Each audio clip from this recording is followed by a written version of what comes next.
मेरे लेखन चैनल सार्थक के देख रहे हो। आज हमने आपके लिए सौतेली माँ और नाग देवता बनाई है, तो चलिए देखते हैं। एक बार एक घर में संजू नाम की लड़की रहती है, जिसके सौतेली माँ व एक बहन थी। अरे संजू, रसोई में कुछ काम पड़ा है, जा वो कर ले। ठीक है माँ। अब धीरे धीरे संजू भी बड़ी होती जा रही है, उसका खर्चा भी बढ़ता जा रहा है। मुझे मेरी बेटी का भी तो ध्यान रखना है, क्यों ना मैं उसे कहीं छोड़ कर आ जाती हूँ। हाँ, ऐसा ही करूँगी मैं। अरे संजू, यहाँ ना। हाँ माँ। तुम तैयार हो जाओ, आज हम पिकनिक मनाने चलेंगे। ठीक है माँ। ठीक है। फिर वह जंगल में पहुंच जाते हैं।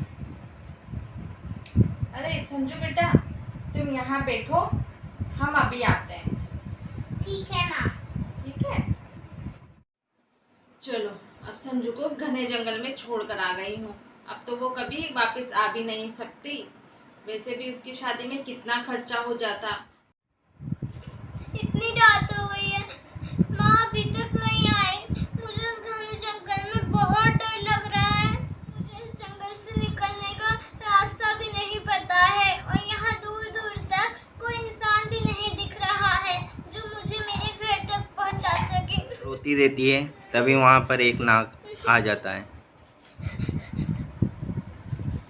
क्या हुआ बच्ची? सांप। डरो मत बच्ची, तुम अपनी परेशानी मुझे बता सकती हो। ठीक है, मैं बताती हूँ। फिर वह सारी बात उन नाग देवता को बता देती है। पुत्री, तुम डरो मत, मैं तुम्हें कोई नुकसान नहीं पहुंचाऊंगा। वैसे भी आज नाग पंचमी है, तुम जो मांगोगी तुम्हें मिल जाएगा। बस मुझे मेरे घर जाना है और कुछ नहीं चाहिए। ठीक है, पर पहले तुम इस बैग को हटा के यहाँ पे गड्ढा खोदो। ठीक है। वह गड्ढा खोदने लगती है।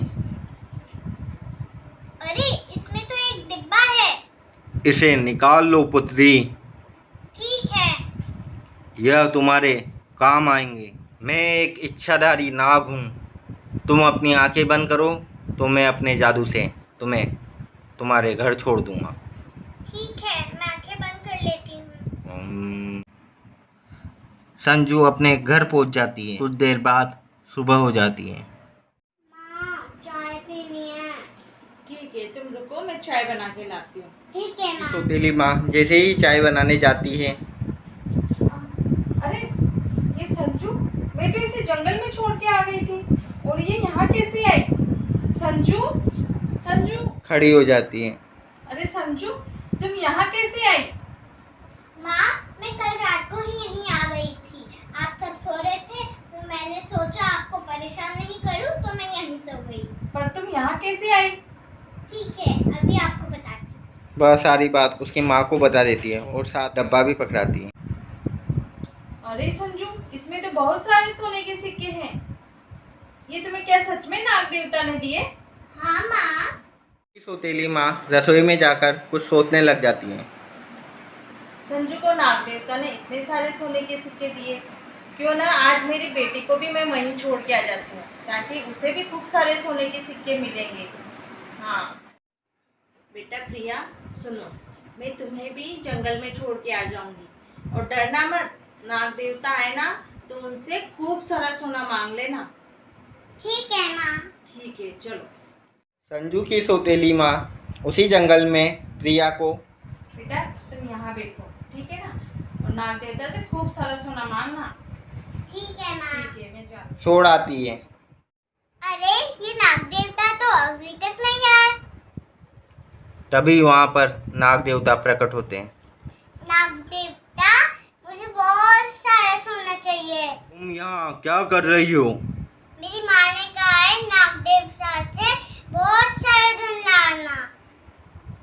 अच्छा ठीक है, तुम मेरी गुफा में चलो, तुम्हें बहुत सारा वहाँ पर धन मिलेगा। चलो, आँख बंद करो। नाग उसे एक गुफा में बंद कर देते हैं। अरे प्रिया तो अभी तक भी नहीं आई है, सुबह होने को आई है। अब मैं क्या करूं? संजू को बुलाकर पूछती हूँ। संजू, जी माँ। तुमने प्रिया को देखा? नहीं। ठीक है संजू, तुम मेरे साथ जंगल में चलो। ठीक है माँ। वह उसी जंगल में पहुंच जाते हैं। अरे माँ, नाग देवता, इन्होंने ही तो मुझे खूब सारा धन दिया था। नाग देवता, मैं कल यहाँ मेरी बेटी को बिठा कर गई थी, आपने उसे देखा है क्या? हाँ, तुम्हारी बेटी मेरे ही पास है, पर तुमने कल उसको लालच के कारण बिठाया था, इसलिए इसकी सज़ा तुम्हें ज़रूर मिलेगी। नहीं नाग देवता नहीं, मुझे माफ कर दीजिए, मुझे मेरी बेटी लौटा दीजिए। क्यों, यह तुम्हारी बेटी नहीं है? जब तुम संजू को यहाँ बिठा कर गई थी तब तुमने इसके बारे में नहीं सोचा? मुझे माफ कर दीजिए नाग देवता, मुझे मेरी गलती का एहसास हो गया है, मुझे मेरी बेटी लौटा दीजिए। मैं इसका ध्यान मेरी बेटी की तरह ही रखूंगी। प्लीज़ मुझे मेरी बेटी भी लौटा दो। आंखें बंद करो, मैं अभी तुम्हारी बेटी को लाता हूँ। ठीक है नाग देवता। जैसे ही वह आंखें बंद करते हैं उसकी बेटी वहाँ आ जाती है। मेरी बच्ची, मेरी बेटी, मैंने मेरे लालच के कारण तुझे मौत के मुंह में डाल दिया, मुझे माफ कर दे बेटा। ठीक है, मैं तुम्हें क्षमा करता हूँ, पर तुम ये गलती दोबारा मत दोहराना। नहीं नाग देवता, धन्यवाद। और संजू का अच्छे से ख्याल रखना, और वो धन उसके लिए ही है, उसका उस परवरिश में उपयोग करना। ठीक है नाग देवता, चलो बेटा। फिर वह अपने घर आ जाते हैं और संजू की सौतेली माँ संजू का बहुत ख्याल रखती है। हमें ये शिक्षा मिलती है कि हमें लालच नहीं करना चाहिए, क्योंकि हम लालच करते हैं तो हमारा उससे बहुत बड़ा नुकसान हो सकता है।